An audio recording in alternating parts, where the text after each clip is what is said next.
Hello everyone! Today I want to show you one more review of a finished item. Do you remember Ira? She made this dress herself. I want to show you how it was made. It looks like this is a jacket and a dress. No, it's not.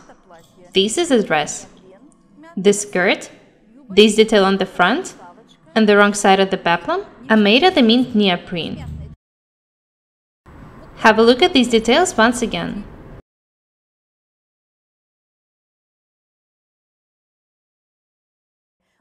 This part is made of jersey fabric.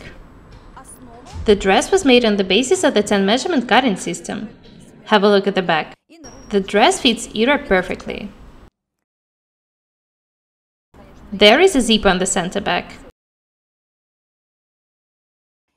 The buttons are attached just to one side on the back. They serve just as decoration.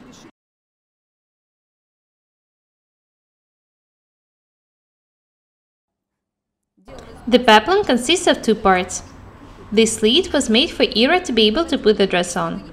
In this case, this is the only way to attach a zipper. The peplum is flared. It was stitched in the waist seam. The upper and the lower parts of the skirt are attached to each other in the waist seam too. These are the 3/4 sleeves. The neckline is edged with facing on the wrong side. The both layers of fabric and peplum were doubled with interfacing material. Have a close look at this dress. I recommend making such dresses with lining. Not everyone has such an amazing body as Ira does. To make such dress, you need to know how to make a pencil dress and a peplum. I showed you the thorough tutorial on how to make different peplums. Watch it if you haven't done it yet.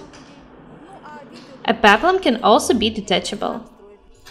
Ira's dress is made of jersey and light neoprene. You can make such dress of different fabric. Nowadays, there are a lot of fabrics which stretch and fit bodies perfectly. Choose different fabrics, colors, and design. Use your imagination. Learn how to combine different beautiful colors. The dress can look absolutely different. Don't ask how much fabric you need to make this or that item. It depends not only on design, but also on your body and fabric itself. I recommend you to make a pattern, put it on fabric you have at home, and see how much fabric you need to buy. You need one length of an item and some for peplum. A peplum can be of any form and design. It can be more or less flared. Make a pattern, put it on fabric, and decide how much you need to buy. This is the only right way to decide how much fabric you need. That's all for today. Be different and beautiful. We are trying really hard to help you. We are Irina and Ira. Guys, please subscribe to my channel, write comments, share videos, and press the like and the bell buttons. I really need your support. Thank you. Goodbye.